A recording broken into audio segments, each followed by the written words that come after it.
मैं आपको मनोविज्ञान विषय पढ़ाऊंगी। मनोविज्ञान विषय में मैं आपको पहले भी बता चुकी हूँ कि 2 पेपर हैं। आज मैं फिर से रिपीट कर रही हूँ, कुछ बच्चे हमारे साथ नहीं जुड़े हैं। फर्स्ट पेपर सामान्य मनोविज्ञान का है और दूसरा पेपर है समाज मनोविज्ञान। तो हम समाज मनोविज्ञान और सामान्य मनोविज्ञान के बारे में काफ़ी जो हमारे वीडियोस हैं उनमें चर्चा कर चुके हैं।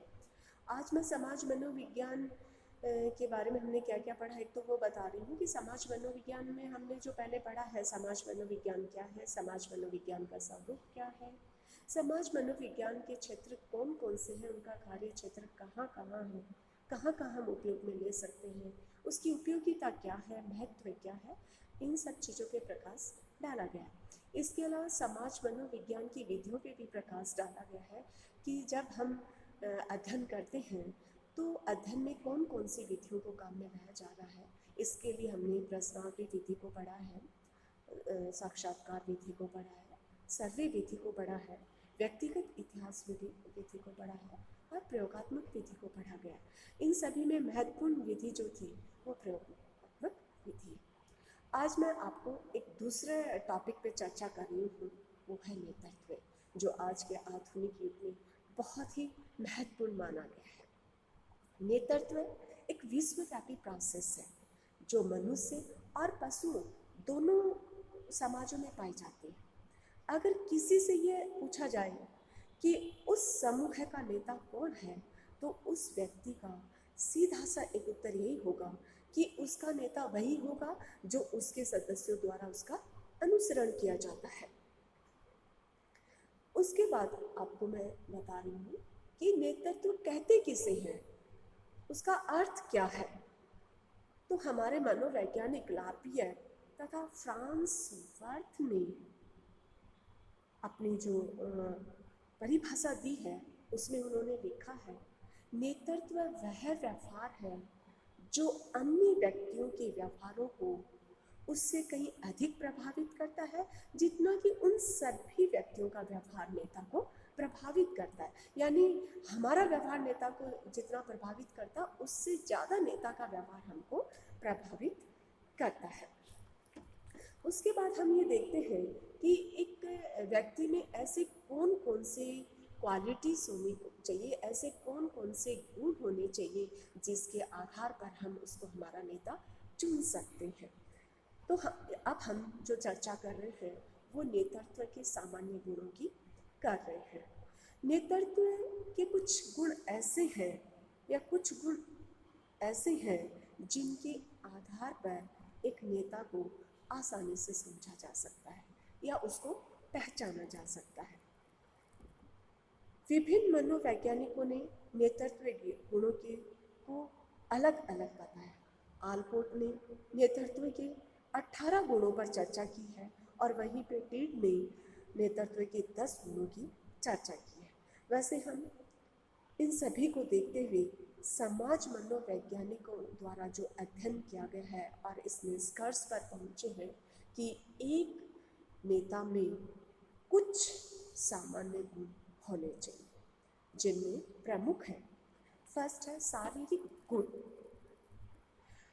नेता के शारीरिक गुण कुछ ऐसे होते हैं जिनके आधार पर उन्हें कोई भी व्यक्ति आसानी से नेता के रूप में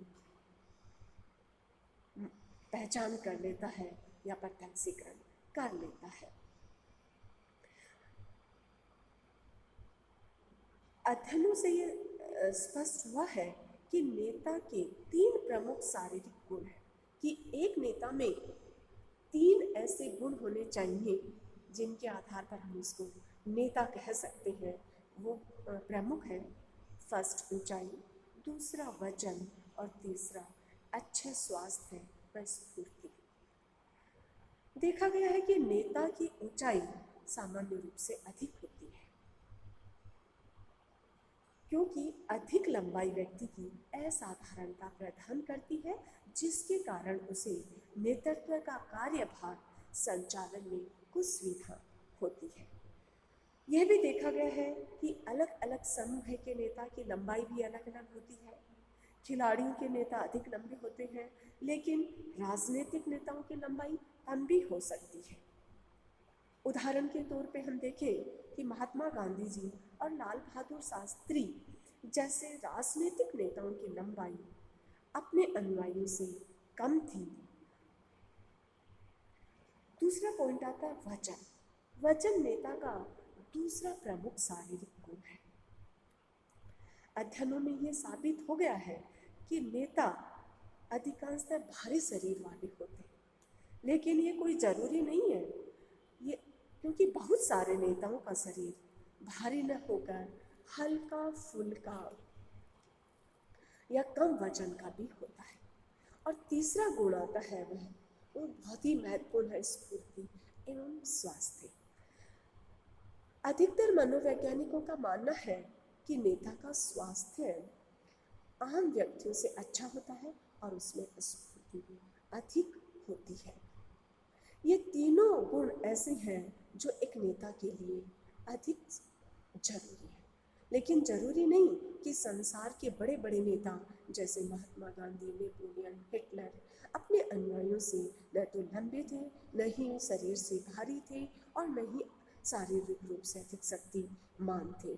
इसलिए निष्कर्ष के रूप में शारीरिक गुण किसी नेता के लिए अति आवश्यक जरूरी नहीं है। उसके बाद नेक्स्ट पॉइंट आता है व्यक्तित्वशील गुण। शारीरिक गुण के अलावा नेता में व्यक्तित्व से संबंधित शील गुण भी पाए जाते हैं और ऐसे गुणों को मनोवैज्ञानिक गुण भी कहा जाता है। व्यक्तित्व गुणों या मनोवैज्ञानिक गुणों में प्रमुख गुण है बुद्धि। व्यक्ति का सामान्य ज्ञान ये बताता है कि नेता अपने अनुयायियों की तुलना में अधिक बुद्धिमान होता है, क्योंकि जो भी डिसीजन लेने होते हैं नेता को लेने होते हैं, तो इसलिए नेता का बुद्धिमान होना भी बहुत जरूरी है। नेता बहुत शिक्षित हो ताकि अच्छी अच्छी पॉलिसियों का निर्माण किया जा सके और हम उसके अनुयायियों को उसका फायदा हो सके। समाज मनोवैज्ञानिकों द्वारा किए गए अध्ययनों से स्पष्ट हुआ है कि मनोवैज्ञानिकों ने विभिन्न समूह के नेताओं को अपने अनुयायियों की तुलना में अधिक बुद्धि का होना पाया है। फिर भी बुद्धि तथा नेतृत्व के कॉरिलेशन काफी अधिक नहीं पाया गया है। मन ने 1959 में अध्ययन किया है और अध्ययनों के बीच ये पाया है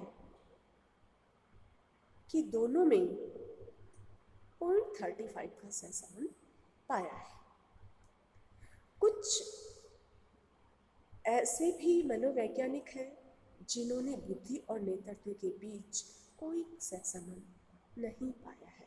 इसलिए हम इस निष्कर्ष पर पहुंचते हैं कि नेता अपने अनुयायियों से हमेशा काफी अधिक बुद्धि का ही हो, ये कोई जरूरी नहीं है। उसके बाद सेकंड पॉइंट आता है आत्मविश्वास। आत्मविश्वास का होना प्रत्येक व्यक्ति के लिए बहुत जरूरी है, क्योंकि उसके आधार पर ही हम किसी कार्य को बहुत ही सफलतापूर्ण तरीके से कर सकते हैं। व्यक्ति का पॉजिटिव होना बहुत जरूरी है।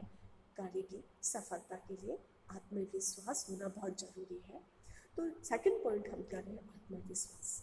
नेता का दूसरा प्रमुख गुण आत्मविश्वास माना गया है। नेता को अपने अनुयायियों का मार्गदर्शन करना होता है और कठिन से कठिन परिस्थितियों के बीच भी उन्हें हमेशा अपने लोगों को प्रोत्साहित करना होता है, उनका हौसला बनाए रखना होता है। मान ने 1959 में अध्ययन किया और अध्ययन में पाया कि नेतृत्व तथा आत्मविश्वास सार्थक रूप से कॉरिलेट है। उन दोनों में सार्थक रूप से सहसंबंधित होते हैं। इसलिए नेता में आत्मविश्वास की कमी होती है तो अनुयायियों का विश्वास उस पर से उठ जाता है। तो नेता में आत्मविश्वास का होना बहुत जरूरी है और नेतृत्व भी समाप्त होता है। जो नेता काफी आत्मविश्वास के साथ अनुयायियों के बीच व्यवहार करते हैं, उनका नेतृत्व अधिक सफल होता है। नेक्स्ट पॉइंट आता है हमारा प्रभुत्व।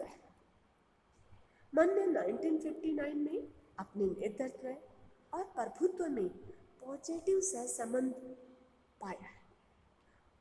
इसका मतलब ये हुआ कि नेतृत्व का गुण बढ़ने से व्यक्तित्व में प्रभुत्व का से गुण भी बढ़ता है।